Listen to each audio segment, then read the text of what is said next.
tidak dimiliki semua orang. Tapi kalau kita bicara inisiatif adalah bagaimana kita bisa mempersiapkan diri ya untuk melakukan sesuatu yang orang lain pun belum tentu mau.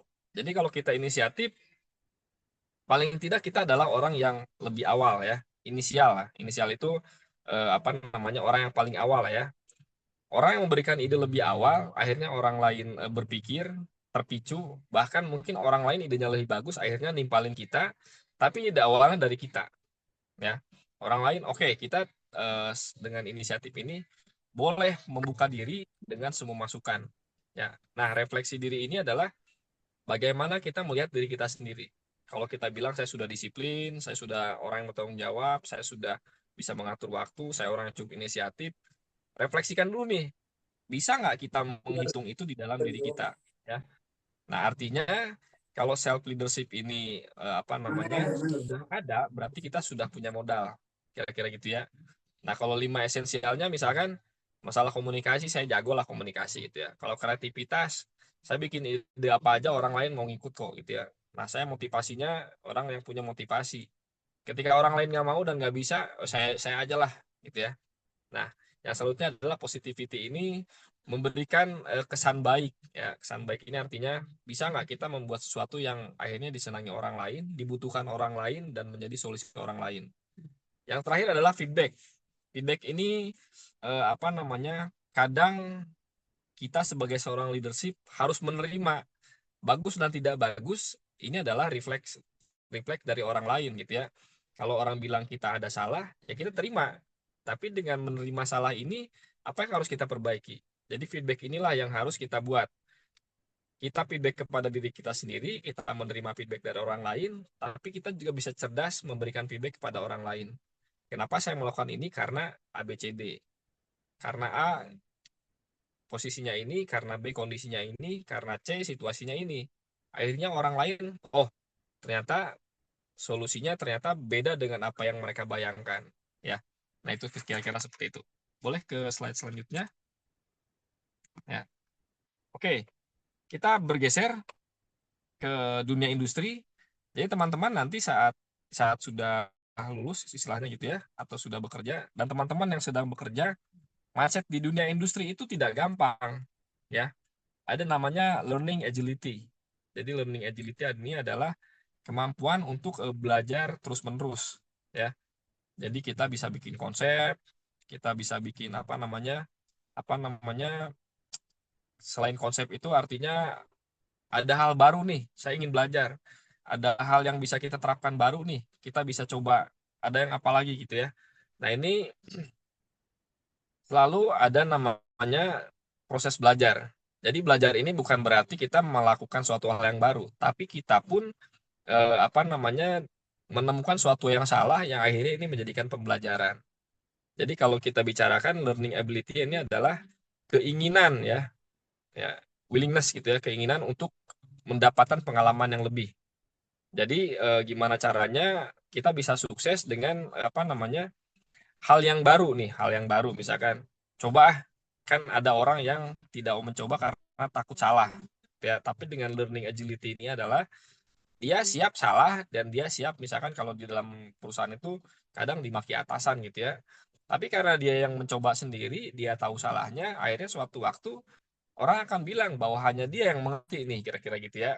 Nah, ini penting akhirnya bicara learning agility. Jadi harapannya adalah kalau saya sebagai atasan, saya selalu berpikir, orang yang mau belajar, biarpun salah, biar saya yang nanggung. Kenapa? Karena kalau dia belajar, dia tahu benarnya yang mana, gitu ya. Tapi kalau orang yang yang tidak belajar, dia tidak tahu salahnya di mana. Nah, itu yang membedakan orang yang mau belajar atau tidak. Nah, selanjutnya ada growth mindset. Growth mindset ini adalah apa namanya pikiran yang terus berkembang, gitu ya. Bahwa kesalahan itu adalah membuat saya akhirnya belajar, ya. Yang kedua, kalau saya growth mindset ini, kalau ada feedback dari orang lain, saya nggak akan alergi. Saya akan terima bahwa, oh ternyata orang lain ini berpendapat seperti ini terhadap apa yang saya pikirkan. Jadi akhirnya kita mendapatkan informasi baru, gitu ya. Yang selanjutnya adalah, apakah ini pekerjaan terbaik yang saya lakukan? belum tentu. Kita merasa bahwa kita oke-oke aja. Ternyata oke-nya adalah cukup di level kita gitu ya, buat diri kita sendiri. Tapi menurut orang lain, ya itu hal biasa. Ya. Yang selanjutnya adalah improve dengan latihan. Jadi tidak semua orang langsung pintar. Ya, kadang di satu perusahaan untuk mengerjakan satu pekerjaan itu butuh waktu. Tapi ada orang yang pengalaman 10 tahun, tapi ada orang yang 6 bulan langsung mahir. Yang 10 tahun itu adalah waktu yang dia bisa dapatkan, ya dia keluarkan untuk akhirnya dia menjadi orang yang jago. Tapi kita sebagai orang yang growth mindset, ada orang yang bisa sudah belajar 10 tahun, kita bisa nggak belajar dari dia.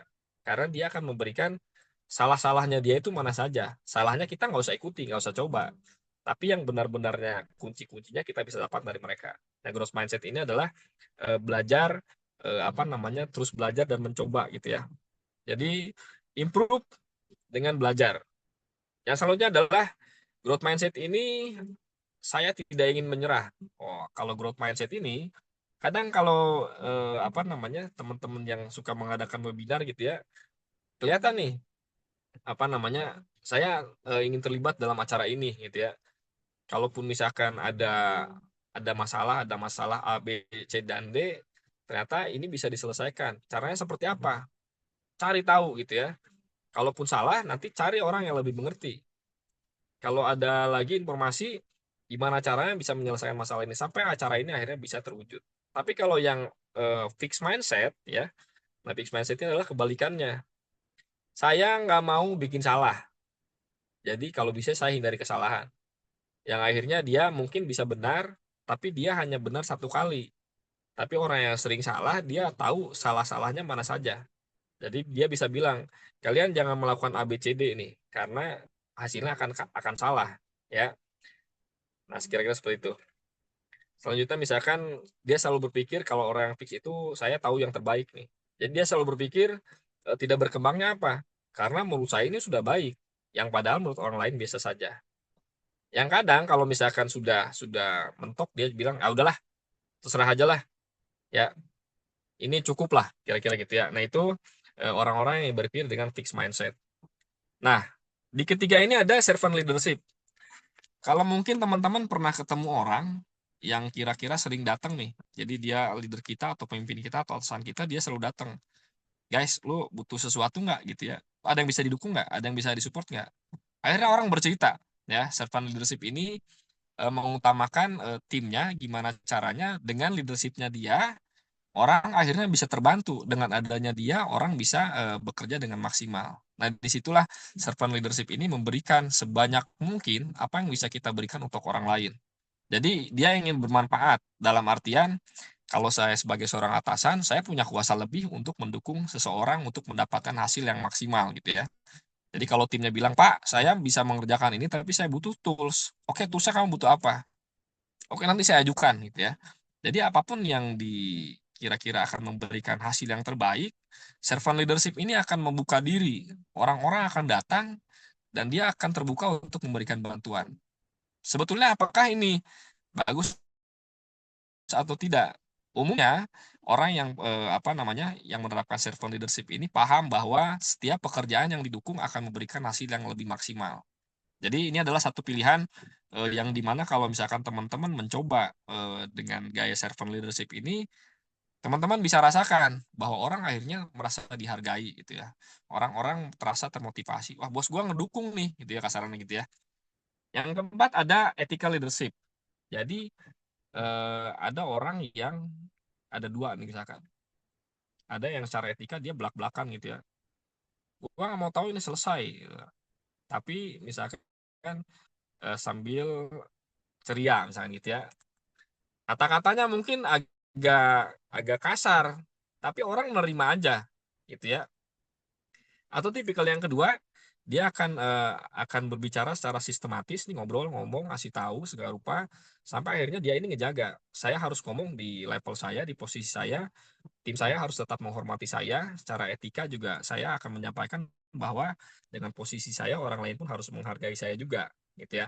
Dan orang yang saya hormati. Misalkan di jam tertentu saya nggak boleh mengkotak tim saya, misalkan gitu ya.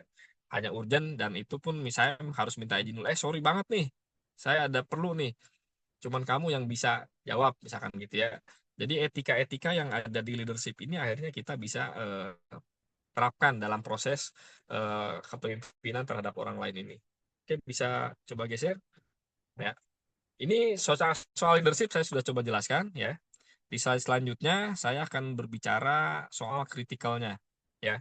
Jadi kalau misalkan tadi kita berbicara tipe-tipe leadership, sekarang kita berbicara soal kepemimpinan di tengah krisis ya.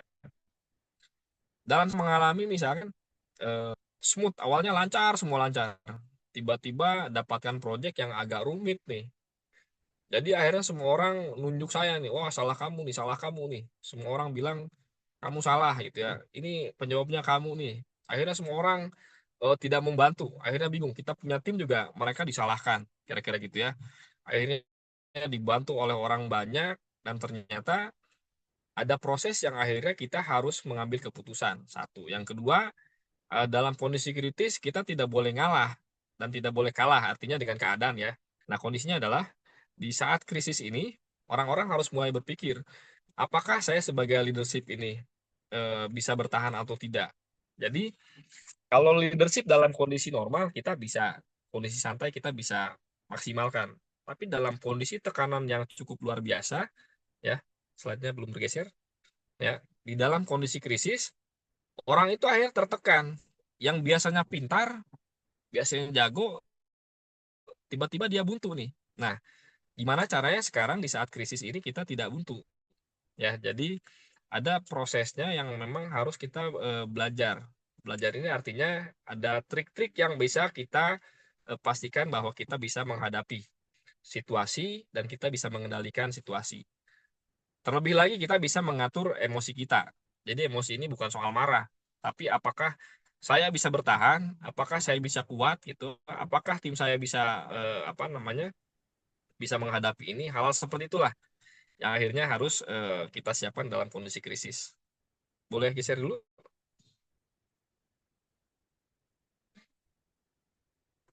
Oke, kita tunggu dulu ya. Oke, nah ini jadi strateginya agar kita tangguh itu seperti apa sih ya? Nah ini yang saya ceritakan barusan.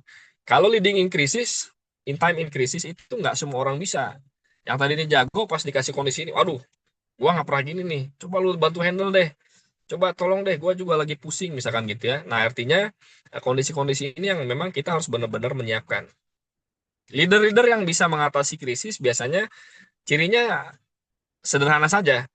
Orang ini punya pembawaan yang tenang, ya, padahal pusing juga. Coba boleh next. Ya, di selanjutnya, kalau kita berbicara krisis ini, tujuannya adalah memahami peran sebagai leadership dalam kondisi krisis. Ya, yang kedua, dalam strategi ini, bagaimana kita bisa memimpin secara efektif. Yang ketiga, membangun ketangguhan individu. Ya, jadi kalau kita sebagai leadership, nggak kita doang nih yang harus tangguh. Tim kita juga harus tahu bahwa kita bersama mereka ya. Jangan kabur nih misalkan gitu ya. Ada dalam kondisi, oh ada masalah, tiap ada masalah dia mah pasti ngilang gitu ya. Nah itu leadership yang akhirnya menjadi negatif. Yang keempat adalah menumbuhkan mindset solutif dan adaptif. Jadi kadang situasi itu kadang tertentu tidak bisa kita pastikan, tidak bisa kita kontrol. Jadi kalau kita bicara mindset solutif, bisa jadi solusinya ini temporari atau bisa jangka panjang. Tapi sebagai leadership di saat kondisi kritis, paling nggak kita bisa menemukan solusi jangka pendek. Ya, adaptif ini adalah kita nggak bisa, misalkan, Pak ini bahaya nih, kalau nggak dilakukan nanti kita akan rugi ini. Tapi Pak ini melanggar SOP misalkan gitu ya. Akhirnya dia berpikir, apakah harus saya langgar atau tidak? Nah, kalau kita berbicara dalam organisasi, adaptif ini adalah kita bisa mencoba menarik masalah, kita bisa mencoba mengorganisir masalah dengan cara mengumpulkan informasi yang cukup banyak. Kalau misalkan di situasi krisis, kalau kita ada orang yang di atas kita lebih tinggi lagi, maka yang harus kita lakukan adalah mengcapture informasi, ya, mengcapture kondisi. Saya akan kumpulkan semua informasi yang akan saya sampaikan ke atasan saya atau manajemen. Karena setinggi-tinggi jabatan masih ada di atasnya lagi nih pengambil keputusan. Yang salah adalah solutif mindsetnya ada, ya, adaptifnya ada, tapi dia mengambil keputusan sendiri. Nah, ini yang akhirnya cara krisis akhirnya kadang terjebak dalam situasi yang salah, ya. Ada kondisi-kondisi tertentu, misalkan sekarang ini lagi musim apa namanya KPK gitu ya. Dalam kondisi itu sebetulnya diketahui oleh semua stakeholder, ini boleh, itu mengetahui, karena kalau tidak dilakukan resikonya ABCD nih. Nah, akhirnya jadi tumbal nih kan. Padahal waktu itu saya sudah ceritakan boleh, boleh, boleh, boleh. Tapi masalahnya adalah dia tidak tercatat, misalkan gitu ya, ngelaporin tapi dia nggak catat nih. Ruginya di mana? Orang lain nggak bisa lepas tangan, gitu kan? Nah ini apa namanya? Dalam kondisi krisis ini kita tetap harus memang benar hati-hati, gitu ya. Jadi selain memberikan solusi, bisa adaptif dengan situasi yang ada, tapi kita juga harus menjadi seorang leadership yang dalam kondisi krisis harus berhati-hati. Kenapa? Karena dalam kondisi krisis biasanya ada kesalahan-kesalahan yang akan muncul. Resikonya apa sih? Ya kita akan jadi satu orang yang akan disalahkan di satu waktu di kondisi yang lain dalam kondisi normal. Orang lain akan dengan mudah menghakimi, enggak lu kan harusnya A, B, C, D nih, kenapa lu melakukan D, E, F, G misalkan gitu ya. Yang padahal bisa ini. Nah, kenapa dikatakan seperti itu? Karena tidak tercapture tadi, tidak tercatat misalkan gitu ya. Jadi yang baik adalah umumnya kalau di pekerjaan kita buat berita acara nih. Kita sudah coba laporkan eskalasi. Eskalasinya bentuk apa? Telepon. Telepon kadang nggak ada buktinya. Akhirnya kita buat email dan WhatsApp misalkan gitu ya. Jadi kadang-kadang dalam kondisi krisis ini kalau kita email tuh banyak isinya. Kita WhatsApp, kita screenshot, kita masukkan ke email, jadi body email, based on discussion, misalkan ya, sesuai diskusi, bahwa dalam kondisi ini kita tidak bisa melakukan ABCD. Ini adalah hasil diskusi kita tadi. Jadi yang lain, apa namanya, kita sedang masih mencari solusi. Yang lain mohon saran, misalkan ya, mohon approval atau seperti apa. Jadi persetujuan-persetujuan yang diketahui semua orang, yang tercatat. Dalam kondisi krisis kita bisa menjadi aman gitu ya. Nah, ini yang diharapkan dengan diskusi ini bahwa dengan krisis ini kita bisa tahu banget nih ya bagaimana kita tidak melakukan kesalahan dalam kondisi krisis ya. Yang pertama set specific time limit. Jadi kalau ada masalah kita ada waktunya khusus harus melakukan pelaporan. Jadi kalau didiamkan akhirnya masalah berputar-putar sampai tidak selesai gitu ya. Jadi set waktunya. Di limit ini saya nggak bisa nih, saya harus laporan dulu nih, atau saya nanti salah, ya. Yang kedua, take a step back. Kalau kita orang lagi kemelut gitu ya, lagi kacau segala rupa, mundur satu langkah nih, kita keluar dari zonanya dulu. Tadi ternyata kita bisa lihat dari ke belakang bahwa situasi ini terjadi karena ini, ya, karena ada kondisi ini A, B, C, D gitu ya. Nah, saat kita mundur, akhirnya mungkin kita dapat pencerahan, ya. Make a list. Nah, yang bertiga, make list ini adalah kita usahakan membuat list, ya masalah 1, 2, 3 sampai 10 gitu ya. Habis buat list, kita grupkan. Ini yang masalah tapi kita bisa abaikan. Ini masalah tapi prioritas. Ini masalah urgent banget nih. Itu bisa jadi catatan kita sebagai bukti suatu waktu ya. Yang selanjutnya adalah ask trusted person ya, trust friend or expert ya. Jadi nanya nih, jangan kita ngambil keputusan yang kita sendiri pun nggak tahu tapi nggak nanya. Biasanya disalahkan nih, lu kan nggak ngerti kenapa lu nggak nanya itu kan, selalu salahnya seperti itu. Nah ini arti kondisi krisis, kita harus berani ya. Krisis ini bukan berarti masalah kita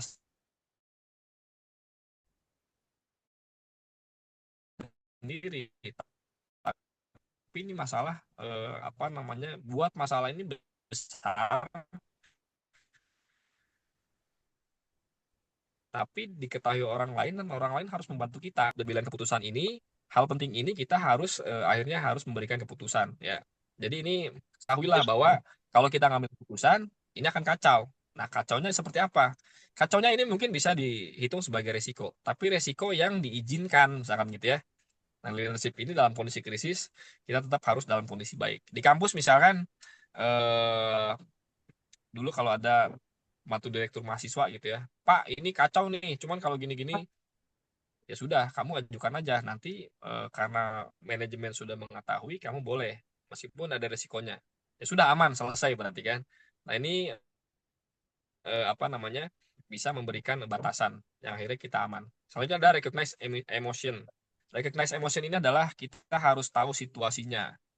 dalam kondisi krisis ada orang yang akan terpicu sampai marah sampai seperti apa, anarkis dan lain-lain. Jadi kalau kita bisa redam, kita bisa kontrol mereka, ini leadership yang cukup canggih nih. Situasinya krisis tapi orang ini bisa handle. Jadi kadang kalau di situasi yang chaos gitu ya, DPR nih lagi siapa namanya, Ibu Popon kalau dulu ya. Kalau dia ketok palu nih orang-orang akhirnya ya meredam saja, ikuti pimpinan misalkan gitu ya. Jadi kondisi-kondisi ini ada orang-orang tertentu yang kalau di saat ada kisru masalah dia datang semua orang akhirnya respect dan diam ya sampai akhirnya dia berbicara orang lain pun mau mengikuti. Kira-kira seperti itu. Oke, apakah itu krisis? Ya, krisis ini adalah keadaan yang berbahaya. Berbahaya itu seperti apa? Boleh next? Berbahaya itu seperti apa? Yang pertama, berbahaya bisa jadi terhadap situasi, ya. Yang kedua, berbahaya terhadap kondisi, misalkan. Yang ketiga, berbahaya ini kalau dalam visi misi tujuannya tidak akan tercapai nih. Gitu lah ya. Atau yang kedua, krisis ini sebagai keadaan yang genting atau kemelut. Aduh, gimana nih? Ini acara mau mulai nih, cuman ternyata ABCD, ternyata wah listrik mati dan lain-lain, ya. Krisis ini harus ada yang lead. Jadi kalau dalam acara band gitu ya, apa nih misalkan lagi panggung soundnya misalkan 30.000 watt gitu ya, tiba-tiba listriknya mati nih, wah udah tuh bingung tuh, apa yang dilakukan? Yang lead kan biasanya apa namanya, si vokalis misalkan gitu ya, tapi dia nggak mungkin teriak-teriak ya kan. Nah akhirnya si drummer drummer itu meskipun listriknya mati suaranya akan tetap kenceng kan. Akhirnya vokalisnya ngelit, drummernya tetap main, orang-orang tetap mengikuti. Nah ini kadang situasi-situasi genting yang akhirnya kalau kita grogi, situasinya akan kacau. Wah surakin gitu ya. Tapi berhasil karena ada yang ngelit tadi. Siapa? Yang biasanya vokalisnya sebagai ngelit, sekarang drummer kan yang ngelit nih. Jadi ada second man yang akhirnya bisa diandalkan. Ya, yang ketiga adalah keadaan suram. Keadaan suram ini apa sih? Ya, keadaan suram adalah kalau kita datang ke satu situasi orang-orang udah pada murung nih. Aduh, gimana nih gitu ya. Nah, ini termasuk krisis ya. Atau dalam kondisi yang banyak drama. Oh, harus diambil tapi nggak ada yang ngambil keputusan. Ya, tapi kalau kita ngambil keputusan, kita yang disalahin. Ya, krisisnya apa? Ini nggak ada yang ngambil keputusan nih. Tapi semuanya diem. Tapi masalah makin apa namanya? Makin menggulung nih, kacau nih gimana nih gitu ya. Nah, itu. Yang kelima adalah konfrontasi yang intensif dan dahsyat dalam waktu singkat. Krisis akhirnya nih. Tiba-tiba datang customer, marah-marah, ABCD, wow, maki-maki segala rupa. Nah, harus gimana nih? Gitu kan. Jadi kalau misalkan ada kondisi seperti itu, kita harus tetap tenang nih. Leadership yang bisa menangani krisis, dia akan datang tanpa menghindari, dia akan bilang, oke silakan duduk. Anda punya masalah apa? Ya, kadang leadership ini membutuhkan ketegasan. Kalau kita bilang ada masalah apa, jadi akhirnya orang pun mungkin tensinya akan turun. Ya, kecuali udah anarkis ya. Kalau anarkis sudah beda ceritanya. Mungkin yang dilakukan adalah pengamanan. Pengamanan itu antara dua, orangnya diamankan karena security atau kita mengamankan diri kita semua sendiri ya.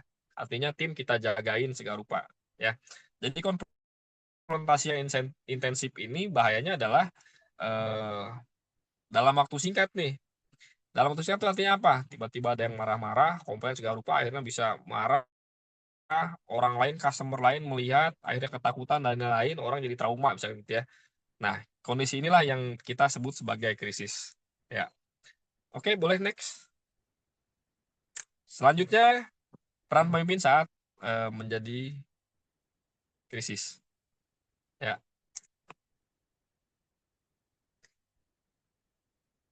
boleh geser dulu. Peran pemimpin saat di kondisi krisis adalah kita harus menjadi pusat ketenangan. Ya, kita tunggu dulu ya. Nah, menjadi pusat ketenangan itu apa sih? Ya, dulu kalau saya di pabrik nih, di Wuling dulu. Jadi kalau misalkan lagi produksi nih, tiba-tiba karena saya seorang 3PL gitu ya, vendor, kalau udah customer marah-marah, maki-maki segala rupa, tim tuh langsung down ya. Nah, krisisnya apa? Produksi akhirnya macet dan lain-lain. Tim selalu dimarahi ya. Jadi sebagai menjadi pusat ketenangan itu seperti ini. Kalau misalkan tim kita dalam kondisi tertekan, ya, di push, kita sebagai leader kita tidak bisa menghindar nih. Jadi kita harus menjadi orang yang tenang. Kita tahu kita salah, ya, karena kita sebagai penyedia layanan akhirnya kita dianggap tidak becus gitu ya.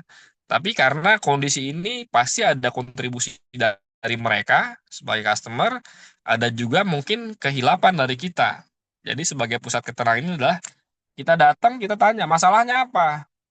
Kita tahu ada masalah. Cuman kira-kira apa yang masalah akhirnya membuat komplain separah ini. Ternyata mereka, oh karena ini nih, tadi kita sudah sampaikan, tapi tidak didengarkan dan lain-lain. Oke, kita bukan tidak mendengarkan. Saya sudah tahu masalahnya, cuman ternyata kondisi-kondisi tertentu bukan masalah di kita aja nih, gitu ya. Saya tahu ada stok kurang misalkan, tapi stok kurang ini kita sudah sampaikan ke leadernya, produksi misalkan. Tapi di leader produksi bilang nanti aja, nanti aja. Nah, ini kita dengan tenang sampaikan seperti itu. Situasinya akan redam gitu ya. Nah, yang kedua adalah memberi arah dan harapan. Jadi sebagai orang yang bisa memberi arah dan harapan itu adalah kita akan sampaikan ke tim, guys, lanjutkan bekerja, karena tetap fokus, selesaikan semua pekerjaan, kita bisa begitu ya. Dan kita sampaikan ke customer, kita akan pastikan semua beres-beres saja, Pak. Jadi kalaupun nanti ada klaim, nanti urusan bos saya. Oh gitu ya. Dengan entengnya dia ngomong begitu, padahal dia pusing sendiri. Waduh, kalau kena klaim nih puluhan juta nih per menit, per jam gitu ya.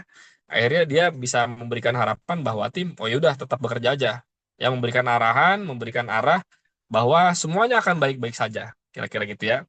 Nah ini akhirnya penting buat buat tim untuk akhirnya diikuti. Yang selanjutnya adalah mengambil keputusan cepat dan bijak. Apa sih cepat dan bijak itu?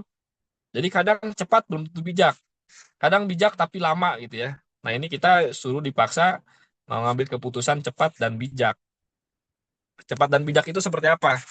Jadi kadang bijak ini kita nggak bisa tanggung sendiri, ya. Bijak ini artinya kita harus ada yang dikorbankan, tapi kita memberikan penjelasan yang sebaik mungkin agar orang lain terima. Ya, keputusan cepat, kadang tertentu kita harus mengambil resiko.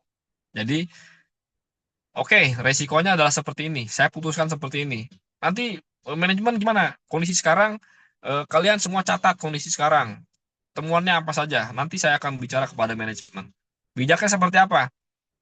Kalau teman-teman siap mengambil mengambil langkah, saya akan pegang kendali nanti. Tapi teman-teman harus bisa satu suara misalkan itu ya. Saya akan dengan dengan mudahnya nanti untuk mengatakan ini kepada manajemen. Ya, cepatnya iya. Nah, bijak ini artinya tidak gegabah nih. Ada kalanya orang gegabah seperti apa? Gegabah ini artinya dia tahu ada kesempatan untuk bertanya ke manajemen dan manajemen mungkin akan menyetujui meskipun resikonya besar, tapi dia tidak lakukan. Tidak bijaknya adalah dia akhirnya telan sendiri. Ya akhirnya ditanggung perusahaan kerugian gitu ya. Tapi yang bijak adalah ini bukan di porsi saya nih.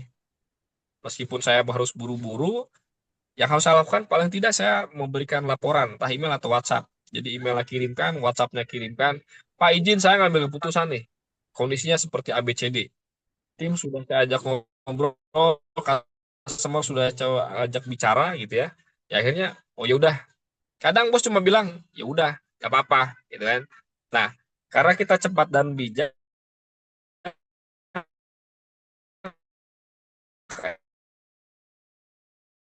komunikasi yang juga terbuka. Apa sih? Kadang orang jujur, ada tuh orang tuh, ini saya jujur ya, wah, suka lucu kadang ya. Orang jujur tuh nggak ngomong jujur kadang, gitu ya. Jujur dan terbuka. Jadi kalau ada masalah, keluarkan masalahnya secara detail. Jangan tutup-tutupi sebagian. Kenapa? Karena akan menjadi masalahnya ini tidak terbuka. Ya, satu. Yang kedua akan Iya menjadi itu. salah mengambil keputusan. Yang ketiga, resikonya tidak hilang, malah resikonya Banyak banget bertambah. apa ya? Jadi di saat krisis, kita usahakan bisa mungkin melindungi tim, ya, bukan hanya hasil nih. Jadi tim juga harus dilindungi. Once dia tim nanti akan kena masalah, kita pasang badan, ya.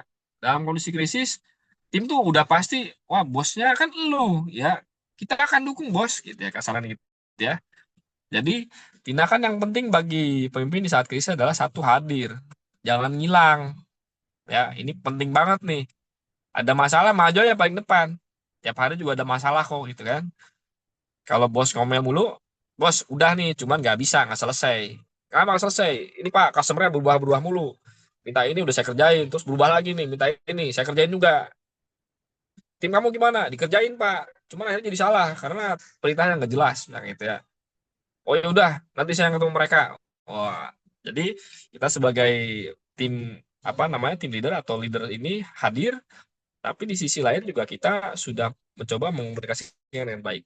Ya, ada masalah menyuruh tapi bukan menyuruh tapi membantu gitu ya. Kalau misalkan anak buahnya mau sesuatu yang sulit nih, menghadapi yang sulit, ya udah kamu kerjain aja, ntar sampai mentok kamu baru bilang saya, gitu ya. Harusnya nanya dulu nih, kamu kira-kira ada kesulitan nggak? Aduh Pak ini nggak bisa Pak, cobain dulu. Nanti 5 menit saya datang gitu ya, misalkan gitu ya. Nanti kalau mentok kamu baru bilang. Ya udah, akhirnya